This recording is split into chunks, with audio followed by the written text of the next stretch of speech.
사랑하는 행복한 교회 성도 여러분, 오늘은 6월 6일 현충일입니다. 우리 국가 민족을 위하여 희생하신 이 전몰 장병 여러분들을 기억하는 날이죠.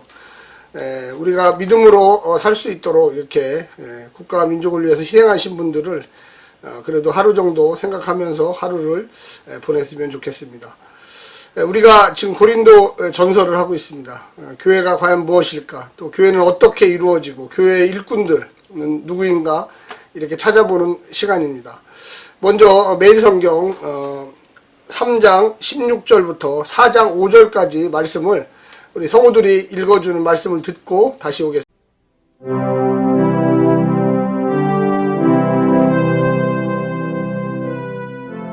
너희가 하나님의 성전인 것과 하나님의 성령이 너희 안에 거하시는 것을 알지 못하느냐? 누구든지 하나님의 성전을 더럽히면 하나님이 그 사람을 멸하시리라. 하나님의 성전은 거룩하니 너희도 그러하니라. 아무도 자기를 속이지 말라. 너희 중에 누구든지 이 세상에서 지혜 있는 줄로 생각하거든 미련한 자가 되어라. 그리하여야 지혜로운 자가 되리라.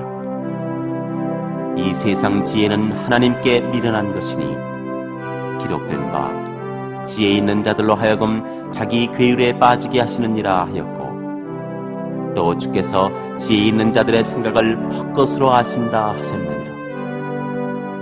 그런즉 누구든지 사람을 자랑하지 말라. 만물이 다 너희 것이니라.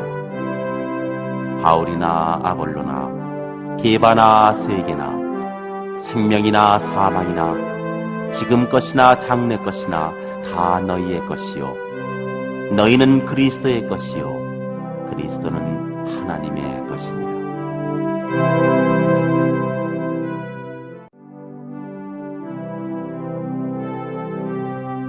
4장. 사람이 마땅히 우리를 그리스도의 일꾼이요 하나님의 비밀을 맡은 자로 여길지어다. 그리고 맡은 자들에게 구할 것은 충성이니라. 너희에게나 다른 사람에게나 판단하는 것이 내게는 매우 작은 일이라. 나도 나를 판단치 아니하노니 내가 자책할 아무것도 깨닫지 못하나 그러나 이를 인하여 의롭다함을 얻지 못하노라. 다만 나를 판단하실 이는 주시니라. 그러므로 때가 이르기 전 곧 주께서 오시기까지 아무것도 판단치 말라. 그가 어두움에 감추인 것들을 드러내고 마음의 뜻을 나타내시리니 그때 각 사람에게 하나님께로부터 칭찬이 있으리라. 우리가 잘 알고 있다시피 성전은 어떤 것이 성전이냐? 우리가 건물, 이 벽돌로 지어진 또 철근으로 만들어진 이 건물을 성전이라고 할 것이냐, 아니면 예수를 주로 믿고 주님의 말씀대로 순종하며 살기로 결심한 사람들이 모이는 그 사람들을 성전이라고 할 것이냐. 당연히 건물은 성전이 아닙니다. 그냥 모이는 장소죠, 장소. 그래서 초대교회는 대부분 가정교회였습니다. 이 고린도 이 전서에 나오는 이 교회 역시도 아마도 이 조금 넓은 집에서, 조금 여유 있는 집에서 모이는 가정교회 형태였을 것이다 생각하는 사람들이 많고, 대부분의 이 마가복음, 또 누가복음, 사도행전, 또 이 바울서신이나 베드로서신에 나오는 교회들은 대부분 초대교회 AD 1세기 또 특별히 2세기까지도 이 가정교회 형태를 대부분 유지했고, 아마도 특별한 곳, 좀 자유가 있는 곳, 이런 곳에서만 아마도 기존 교회처럼 이렇게 건물이나 이런 것이 형성될 것이라고 생각하고 있습니다. 오늘 본문에 보게 되면 너희가 하나님의 성전인 것과 하나님의 성령이 너희 안에 거하시는 것을 알지 못하느냐고 16절에 사도 바울은 이야기하고 있습니다. 과연 너희 가운데 성령님이 거하시면, 하나님의 영이 거하시면 너희들이 갈등할 수 있겠느냐? 너희들이 뭐 서로 파당을 지을 수 있겠느냐? 이렇게 어떻게 하면 되물을 수가 있는 것입니다. 이 파당의 문제가 아주 심각했습니다. 또 세상의 방법론이었던 인간적인 토론, 이 철학적인 토론이죠. 그리고 자기의 주장이 강했던 사람들이 이 고린도 교회 안으로 들어오면서 나는 베드로한테 배운 사람이다. 나는 아볼로에게 침례를 받은 사람이다. 나는 이 교회를 설립한 바울로부터 가르침을 받고 침례를 받은 사람이다.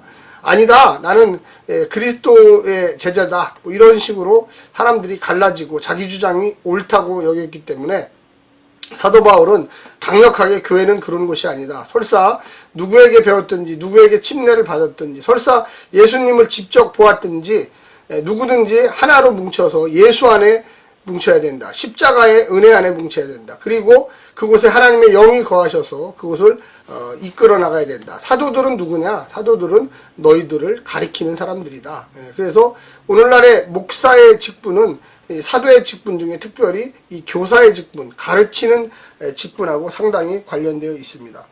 여기에 보게 되면은 성전을 더럽히면, 그래서 너희의 몸을 더럽히면 이런 뜻이에요. 그래서 너희 몸이 성전인데 너희 몸에 악한 것, 이 죄악의 것, 또 몸을 함부로 다루는 것, 뭐 간음이나 또 아니면 이 많은 어떻게 보면 세상의 것들에 취해서 사는 이 정신 상태, 이런 것들이 다 하나님의 성전을 파괴하는 것이고 더럽히는 것이다. 이렇게 아주 강력한 경고를 주고 있는 것입니다. 그래서 여기 18절 후반부에 보면 그리하여야 지혜로운 자가 되리라 이렇게 이야기하고 있습니다. 자, 아무도 자기를 속이지 말라. 너희가 정말로 하나님의 영이 너희한테 거하신다면 너희가 경건하게 살아야 되고 하나님의 말씀에 순종해야 되고, 그리고 그런 사람들이 모인 곳이 교회이다. 그러니까 싸움과 질투, 분노, 서로를 저주하는 이런 모습들이 과연 옳은 것인가? 그거는 하나님의 교회가 아니다. 이렇게 결론을 낼 수가 있는 것입니다. 그러면서 21절에 누구든지 사람을 자랑하지 말라. 그러니까 내가 누구한테 배웠다, 또 우리는 누구 중심으로 뭉친다, 우리는 누구의 가르침을 받았다, 이런 것이 결코 옳지 않다. 사람을 자랑하는 것뿐만 되지 않는다. 이렇게 얘기하면서 22절에 바울이나 아볼로나 게바나 세계나 사망이나 생명이나 지금까지나 장래나 다 너희의 것이요. 너희의 것이요. 그러니까 너희가 지금까지 다 겪어온 것이지만 23절에 너희는 그리스도의 것이요. 그리스도는 하나님의 것이니라. 결과적으로 얘기하면 하나님의 큰 테두리 안에 바울도 있고 게바도 있고 또 그리스도도 있고 아볼로도 있는 거지, 그 사람들이 뚝 떨어져 나가서 그러면 그 교회하고 아무 관계없고 하나님의 말씀하고 관계없고 하나님 나라하고 관계없다. 이렇게 또한 얘기합니다. 그러면서 이제 사도의 직분에 대해서 이야기하는데, 사도는 일꾼이다. 그래서 사람이 마땅히 우리를 그리스도의 일꾼인데 하나님의 비밀을 맡은 자로 여길지이다. 하나님의 비밀이 뭐냐? 복음의 비밀이죠. 그리고 사도의 직분은 말씀을 가르치는 직분이기 때문에 그 말씀을 가르칠 뿐만 아니라 그 말씀대로 살아야 합니다. 그래서 바울이 나를 본받으라. 내가 어떻게 살았냐. 내가 죽을 고비를 얼마나 많이 넘겼고 복음을 위해서 살기 위해서 얼마나 오랫동안 여행을 했고, 그 다음에 가는 곳곳마다 하나님께서 함께 하셨던 기적과 같은 사람이 아니냐, 이렇게 이야기하는 장면이 맞습니다. 그래서 맡은 자에게 구할 것은 충성이다. 4장 2절에 나오죠. 당연하죠. 그래서 사도는 열심을 내서 복음을 증거하고 가르치고 그 말씀대로 살아야 됩니다. 그냥 뭐 대충 어떻게 해보겠다, 그거는 사도의 자세, 또 목사의 자세가 아니죠. 그래서 여기에 보면 5절에 그러므로 때가 이르기 전 곧 주께서 오시기까지 아무것도 판단하지 말라. 사람을 중심으로 모이지 말라. 또 판단하지 말라. 사도를 판단하지 말라는 거예요. 너희가 잘 모르는 하나님의 신비와 또 하나님이 이야기하시는 것을 실천하기 위해 사도가 있다. 사도는 누가 판단하냐? 하나님이 판단한다. 알아서. 너희들이 그런 룰을 범하지 말라. 우리가 만약에 목사를 존경하지 않는다면 도대체 그 목사는 도대체 뭘까요? 물론 목사도 성도들을 존경해야 합니다. 당연하죠. 우리가 가르치는 사람에게 권위를 줘야 됩니다. 만약에 목사를 존경하지 않는다면 세상의 지식이 범람하다. 뭐 네이버에서 다 찾아볼 수 있다. 그거는 지식이죠. 인격은 지식과 인격이 같이 가는 겁니다. 인격이 이만하면 그 안에 지식이 있는 거예요. 우리는 지식의 양과 인격의 양을 너무나 다르게 판단할 수가 있습니다.